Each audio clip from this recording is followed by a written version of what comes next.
Cancer ചികിത്സയ്ക്ക് ജീവനുള്ള മരുന്നുണ്ടോ? ഉണ്ട് എന്നാണ് ഉത്തരം. അതാണ് കാർ ടി സെൽ തെറാപ്പി അഥവാ പ്രൈമറിക് antigen receptor T cell therapy. എങ്ങനെയാണ് ജീവനുള്ള ഈ മരുന്ന് ഉണ്ടാക്കുന്നത്? രോഗിയുടെ തന്നെ ശരീരത്തിലെ ടി സെൽസിനെ, ടി രക്താണുക്കളെ വേർതിരിച്ചെടുത്തതിനു ശേഷം ജനറ്റിക്കലി മോഡിഫൈ ചെയ്ത് അവയെ രോഗിയുടെ ശരീരത്തിലേക്ക് തന്നെ തിരികെ കയറ്റിവിടുന്നു. ഈ മോഡിഫൈഡ് കോശങ്ങൾ ക്യാൻസർ കോശങ്ങളെ തിരഞ്ഞുപിടിച്ച് നശിപ്പിക്കുന്നു. ഏതൊക്കെ ക്യാൻസറുകൾക്കാണ് കാർ ടി സെൽ തെറാപ്പി അല്ലെങ്കിൽ ജീവനുള്ള ക്യാൻസർ മരുന്ന് ഉപയോഗിക്കുന്നത്? പ്രധാനമായും relapsed refractory B cell lymphomas, B cell acute ലുക്കീമിയാസിനാണ് ഉപയോഗിക്കുന്നത്.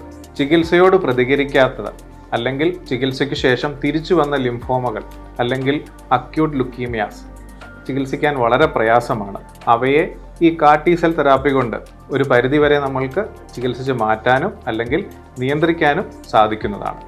കാർ ടി സെൽ തെറാപ്പിയുമായി കാരിത്താസും ഇനി നിങ്ങളോടൊപ്പമുണ്ട്.